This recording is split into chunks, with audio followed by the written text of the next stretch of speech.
তাহলে আমাদের অর্থনৈতিক ক্ষতি হবে, আমাদের যে সার্বভৌমত্ব আছে সার্বভৌমত্বের জন্য বড় হুমকি হয়ে দাঁড়াবে। এবং বাংলাদেশ সরকার, অন্তর্বর্তীকালীন সরকার খুব অল্প সময়ের জন্য এসেছে, তারা চাইলে রাষ্ট্রের এই বৃহৎ চুক্তি করতে পারে না। এটা রাষ্ট্রবিরোধী একটা চুক্তি বলে আমরা মনে করছি। রাষ্ট্রকে বিক্রি করে দেওয়ার জন্য, রাষ্ট্রকে বিকিয়ে দেওয়ার জন্য, রাষ্ট্রকে ধ্বংস করার জন্য এই একটা চুক্তি যথেষ্ট বলে আমরা স্টুডেন্টস ফর সভারেন্টি মনে করছি। সার্বভৌমত্ব রক্ষার জন্য আমরা দেশপ্রেমী হচ্ছে আমাদের সার্বভৌমত্ব নিরাপত্তা, এইটা জলাঞ্জলি হবে, বিকিয়ে দেয়া হবে। কাজেই এটা কোনোভাবে আমরা মেনে নিতে পারি না।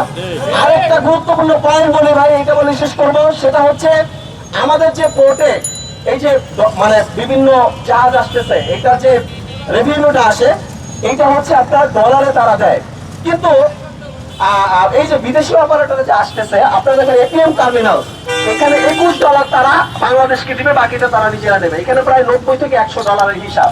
কিন্তু এখন যে আমাদের দেশীয় অপারেটররা আছে তারা কিন্তু এই $90 বা $100 এটা বাংলাদেশি থাকতেছে, আমাদের রিজার্ভে যোগ হচ্ছে। কিন্তু বিদেশি অপারেটর এরকম 20, 21 বা $25 আমাদেরকে দিবে, বাকিটা তারা নিয়ে যাবে। আমাদের কিন্তু রিজার্ভের উপর চাপ সৃষ্টি হবে এবং আমাদের এই দেশের অর্থনৈতিক ক্ষতিগ্রস্ত হবে, যেটা কোনোভাবেই মেনে নেওয়া যায় না। সরকারের কাছে আমার দাবি হচ্ছে, 1 নম্বর দাবি, ডিপি ওয়ার্ল্ডের সাথে আমাদের চট্টগ্রাম পোর্টের সবচেয়ে বড় টার্মিনাল, সবচেয়ে ব্যস্ত টার্মিনাল নিউমোরিং টার্মিনালের যে লিজ প্রক্রিয়া আছে এটা বাতিল করতে হবে। 2 নম্বর দাবি হচ্ছে লাউলিয়ার চর যে এপিএম টার্মিনালের হাতে দেওয়া হয়েছে, যে চুক্তি করা হয়েছে গোপন চুক্তি, এই গোপন চুক্তি প্রকাশ করে এই চুক্তি বাতিল করতে হবে। 3 নম্বর দাবি হচ্ছে আমাদের এই কেরানীগঞ্জের পানগাঁও টার্মিনাল যেই বিদেশি কোম্পানির কাছে দেওয়া হয়েছে সেই বিদেশি কোম্পানির সাথে চুক্তি বাতিল করতে হবে।